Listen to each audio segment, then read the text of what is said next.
Miimooriin bilbila keessanidha yookiin stooreejiin bilbila keessanidha. Bilbila keessan dura guutee yoo bilbilli keessan dura tajaajilannaqee isin rakkise viidiyoo irraa kana keessatti aappii miimoorii yookiin stooreejii 1000 ol firii isiniif kennuu danda'uun isin barsiisa. Egaa daawwattoon kiyya aappii kana akka namni baay'een argee itti fayyadamu viidiyoo kan laayik sheer gochuun nafaa duraan hordofa. Hayya daawwattoon kiyya aappii kana gabbuufachuudhaaf as Google Chrome keessatti galtanii achi booda bakka sarchiin hartara tokkoof kilikni gootu achi booda bakka sarchiin harratti michuu joobis jettanii barreessanii michuu joobis.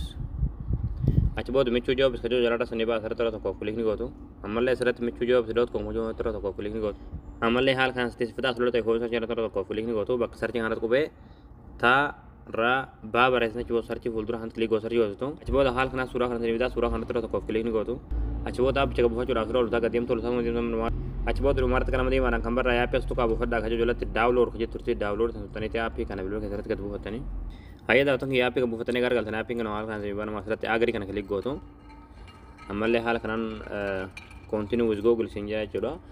Imeelii Google keessanitti wal qabsiisanii bantanii jechuudha. Asirratti yeroo tokko kilikni gootanii.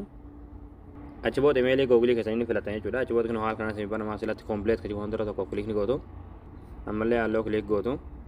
Ammallee tan oonii gootu. Information jechuudha. Hayya daawwattoon kiyya achi booda aappiin kan haala kanaan isin banama fakkii dha'u kanatti yeroo tokko kilikni gootu. Achi booda footoo kan jiru irratti kilik gootanii suuraa adda addaadhaa waan bilbila keessan keessaa qabdan asirratti dabarfachuu dandeessanii. Wanti immoo isin aappii kana irratti dabarsan jechuudha. Aappii kana irraa isin duraa hin badu jechuudha. Sodaa tokko malee asirratti dabarfatanii stooreejii bilbila keessaniidhaaf firii godhuu dandeessan yookiin ammoo qulqulleessuu dandeessan jechuudha.